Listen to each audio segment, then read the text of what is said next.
You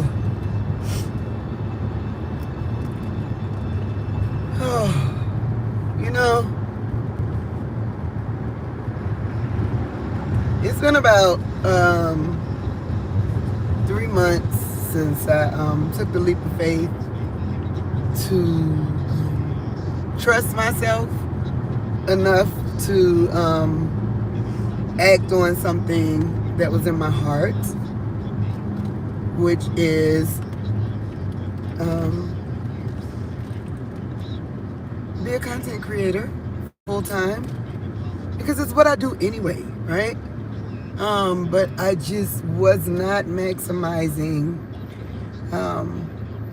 the skills that God gave me, the gifts that God gave me, because of more reasons than one. But this is a pivotal moment in my life, because when you go through things that start to make other things make sense, right? And here's what I mean. Hey, Christopher. I love Vegas, by the way. Love Vegas. I'm just, you'll go through things in life that start to make you realize why other things were how they were, or are why they are, or even why you're the way you are about certain things. And I know that a lot of times words become popular, right? Or they become trendy. So like, I know there was a time when I never ever heard the word narcissism or narcissist, right? And then once I went through a relationship with a narcissist, no, Benjamin, I don't snort nothing. But once I went through a relationship with the narcissist, it was just like, here's the example. You ever like bought a new car, right? And then once you buy the car, you see it everywhere, same color, same year, same everything. But before that, you never saw the car. Now, in your mind, you know the car was there, but before you bought the car, you never, ever, ever saw it. Well, that is exactly kind of how, like, I feel like narcissism is. Like, it's something that it's been there. It's not new, okay? Narcissistic personality disorder is not new. But I feel like once you through it, right? Once you go through it and then you realize you've been through it and you're a narcissistic abuse survivor, let's just call it what it is, right? And maybe you go to therapy and to make sure you're not crazy, and then you realize the reality of the situation that you're in, and then all of a sudden you start seeing the word narcissist everywhere. You start wondering if everybody's a narcissist. Everything seems narcissistic suspect, right? Well, it's just like that card theory, y'all. I mean, it's not that it's new, and it's not that it's everywhere, and it's not that it's everyone. It's just that now you know differently. And, you know, one of the things about once you know something, you can't unknow it, right? And that's when God, and I can only speak for myself and the amazing God-fearing people that have loved me my entire life.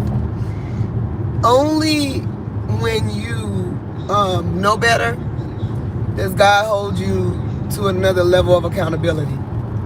Because you can't keep asking for stuff when you know better, right? And you just, I'm sorry, y'all, hold on. Okay, so thank you, Christopher. And you know what's crazy, Christopher? I'm not even trying to teach. Like, here's the beautiful thing about where we are in this age, is that, and I wish more people understood this, because if they did, they wouldn't be like killing their spouses and kids. And, you know, every time I turn on TV and I see like a whole family like killed, and it's like a domestic incident, and I always hear the cops say, there's no threat to the public. This was a domestic incident.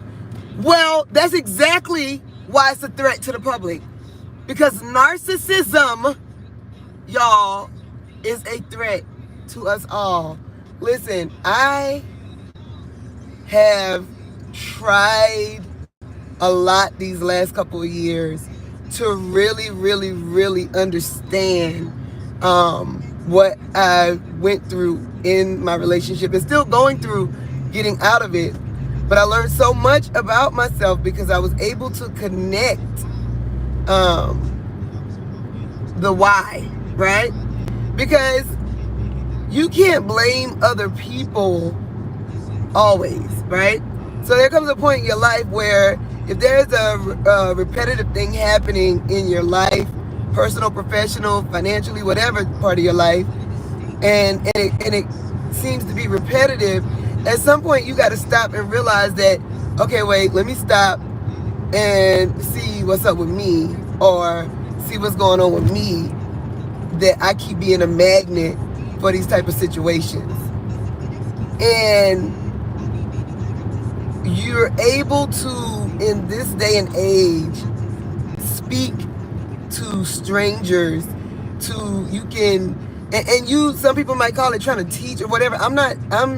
You know what? I can only pray that everything that I ever went through can help somebody else so that they don't have to go through that.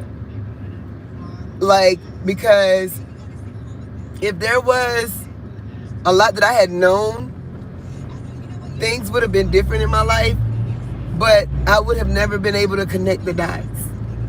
Like, it is bigger than self-maintenance, Chris, because it's literally self-recognition. Like, we look in the mirror every day at some point, and honestly, we usually don't even see ourselves. We just being passing.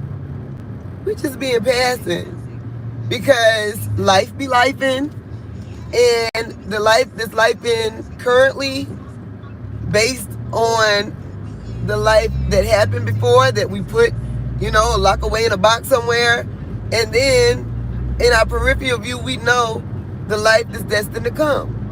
It's a lot, and it's a lot to deal with. And so knowing that you have an opportunity to speak your truth and share your journey with other people, and ignore the haters, ignore the negative comments, ignore the naysayers, and especially, like, people always be like, the internet is not a real place. The internet is definitely a real place. It's a real place. And all things work together for the good of those who love God. I don't care what God you serve or believe in. But if you are a person who understands that by sharing your story, there is an opportunity for someone else to be blessed by it, or someone else to have a better life because of it. Everything that you go through is not for you. And I'm gonna even go a step further and say, it's the holding your story in that gives you the anxiety. And that's real talk, y'all. Real talk. It's the holding in your truth. Holding in your truth gives you anxiety. And I'm gonna tell you something, at this big age, I never knew what anxiety was until I was in the worst part of my relationship that I got out of. And I used to try to go to sleep at night, and I would feel like I couldn't breathe. I didn't know what was going on, right? I felt like, okay, maybe something's wrong with my heart. Like, am I having heart palpitations? Like, it just felt like my heart was beating really, really, really fast. And I didn't know what was going on, so much so that I went to the doctor and thought I needed a stress test and, to check my heart because of what was happening. And as I was explaining what was going on to my doctor, she said, what you're experiencing sounds like anxiety. And I'm like, anxiety? What? Again, one of those overused words, especially in this day and age, right? Where a lot of people hear it, a lot of people use it. And a lot of people, when words start getting overused, people stop taking them as serious. And that's not a good thing. Because no matter how overused something may seem to you, it's brand new to somebody else. And so when I felt that anxiety, I started realizing what was causing it. And it's so crazy because if you watch any of my videos, then you see that at the beginning of this week, I have been fighting the flu since Christmas. My son came over for Christmas. His whole house the flu. And I got everybody in the house well. My dad had to go to the hospital to get well. My 4-year-old got the flu. I took her to the hospital, got her well. My nephew got sick. I got him what he needed to get well. My other son got sick. And it's like, I just kept going because that's what you do as a parent. And it's what we usually do. Put everybody else before us because we just think that we're going to be all right. And that's not true. Because no matter how strong you are, ignoring what's going on with you will not make it go away. And so, finally, that feeling in my chest, I was feeling that mixed with every time I coughed, it was feeling heavy. I was coughing up phlegm. And I said, I think it's time for me to go to the doctor. And by the way, my aunts and everything, my stepmom, they're fussing at me like, you got to go to the doctor. I'm like, yeah, but I just want to make sure everybody else is good first. So I go to the doctor on Monday, and you'll see how this all goes together in a minute. Sorry for the daily dump. I go to the doctor on Monday, and come to find out I have pneumonia, walking pneumonia at that, because I'm walking around not even knowing that I had it, right? And my lungs were filled with fluid and phlegm. My oxygen level was lower than normal. And they literally wanted to put me in the hospital. And I still begged and said no. But I was able to get a shot and start treatment. And the doctor said, you didn't feel that in your chest? You didn't feel tired? You must feel miserable. And I said to her, I think I did. I think I felt it. I felt kind of tired, but I'm always tired anyway, because I'm busy. But she said, you must feel miserable. I said, honestly, not really. I think that, and there's like a lot of us, we don't even feel the pain because we stay busy, right? We stay busy and we focus on other people's stuff. Focusing on other people's stuff, staying busy, it helps us to not feel the pain. And if we don't be careful, we'll miss what's wrong with us and literally die trying not to deal with it. And it's time out for that. It's just time out for so many things. Like, you got to pay attention to your body, but not just your heart health, your mental health, because if you don't, you could lose you trying to save somebody else. And that's not, there's no way no one will ever get me to believe that that's what God meant for us to do. To lose ourselves trying to be there for everyone else. Because just like on an airplane, if you don't put the breathing thing over you first, you can't help nobody. Country, I'm talking about a lot. I'm doing a daily dump, but mainly talking about just getting things off your chest. The things that you hold inside, the things that you don't deal with, the things that you don't talk about, not only do they give you anxiety, but they also stop your growth. It's not easy to open up and share your truth, especially with strangers. And I think sometimes that's the hardest part of everything. It's just going. So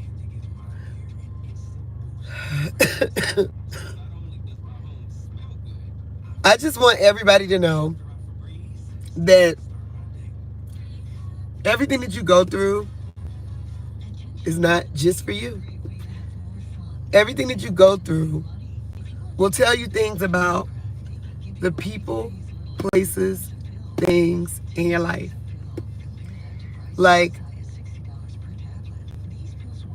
I realize it's so much and you hold in so much that when you get to talking, it seems like everything comes out at one time or it all starts going together. And all that is the indication is that you have a lot in you to share. Share your story. I don't care if it's on YouTube. I don't care if it's in a book. I don't care if it's on TikTok. I don't care if it's on Instagram. I don't care if it's at a corner with a bullhorn. Get it out of you. Because holding things inside is not living. I don't care what you think they'll make you look like. I don't care how embarrassed you think you'll be. I don't care how overused the words may seem. Listen, what you're going through is not just for you. Hola, Pascal.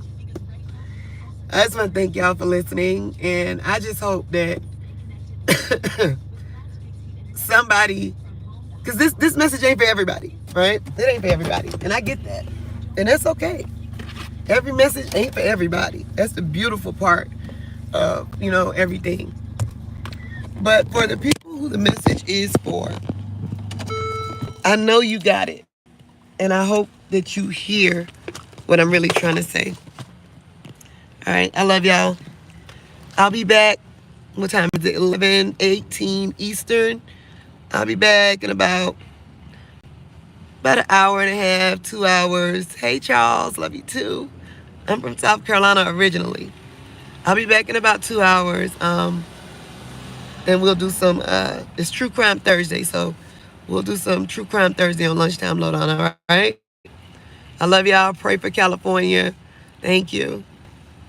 And I will see y'all in a few.